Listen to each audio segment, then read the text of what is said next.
بسم اللہ الرحمن الرحیم۔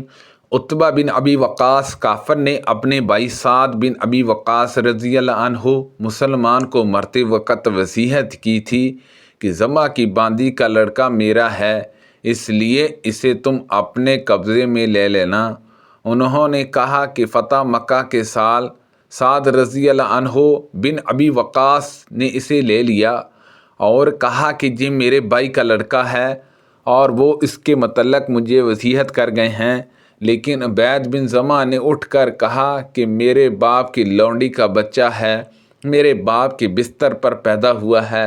آخر دونوں مقدمہ نبی کریم صلی اللہ علیہ وسلم کی خدمت میں لے گئے۔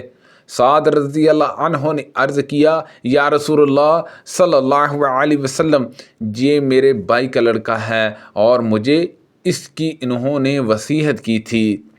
اور عبید بن زمعہ نے عرض کیا، یہ میرا بھائی ہے اور میرے باپ کی لونڈی کا لڑکا ہے، انہیں کے بستر پر اس کی پیدائش ہوئی ہے۔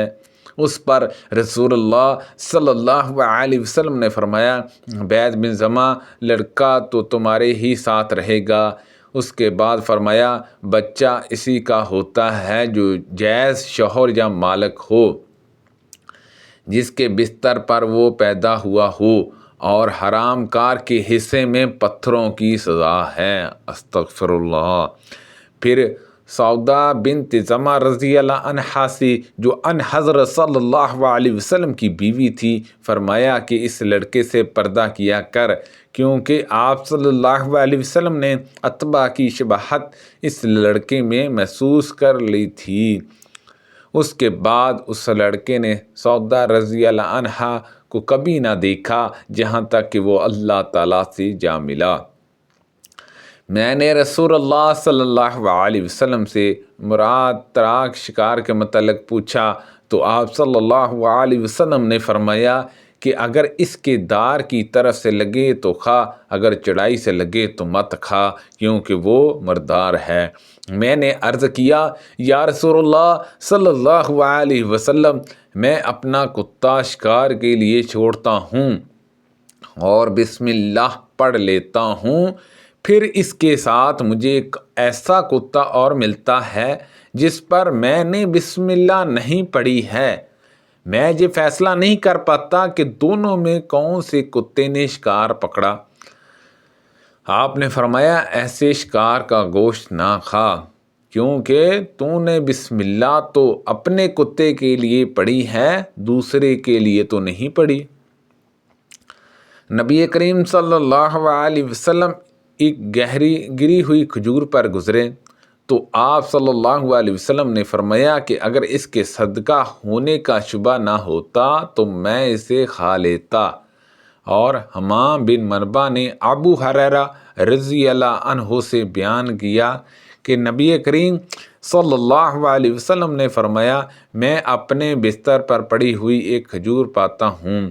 نبی کریم صلی اللہ علیہ وسلم کے سامنے ایک ایسے شخص کا ذکر آیا جس سے نماز میں کچھ شبہ ہوا نکلنے کا ہو جاتا ہے، آیا اسے نماز توڑنی چاہیے؟ فرمایا کہ نہیں، جب تک وہ آواز نہ سن لے یا بدبو نہ محسوس کر لے، اس وقت تک نماز نہ توڑے۔ ابن ابی حفصہ نے زہری سے بیان کیا، ایسے شخص پر وضو واجب نہیں جب تک حدث کی بدبو نہ محسوس کرے یا آواز نہ سن لے۔ کچھ لوگوں نے عرض کیا، یا رسول اللہ صلی اللہ علیہ وسلم، بہت سے لوگ ہمارے جہاں گوشت لاتے ہیں، ہمیں یہ معلوم نہیں کہ اللہ کا نام انہوں نے ذبح کے وقت لیا تھا یا نہیں۔ اس پر رسول اللہ صلی اللہ علیہ وسلم نے فرمایا کہ تم بسم اللہ پڑھ کے اسے کھا لیا کرو۔ ہم رسول اللہ صلی اللہ علیہ وسلم کے ساتھ جمعے کی نماز پڑھ رہے تھے، یعنی خطبہ سن رہے تھے کہ ملک شام سے کچھ اونٹ کھانے کا سامان تجارت لے کر آئے۔ سب نمازی لوگ اس کی طرف متوجہ ہو گئے اور رسول اللہ صلی اللہ علیہ وسلم کے ساتھ 12 آدمیوں کے سوا اور کوئی باقی نہ رہا۔ اس پر یہ آیت نازل ہوئی جب وہ مال تجارت یا کوئی تماشا دیکھتے ہیں تو اس کی طرف دوڑ پڑتے ہیں۔ نبی کریم صلی اللہ علیہ وسلم نے فرمایا لوگوں پر ایک ایسا زمانہ آئے گا کہ انسان کوئی پرواہ نہیں کرے گا کہ جو اس نے حاصل کیا ہے وہ حلال سے ہے یا حرام سے ہے۔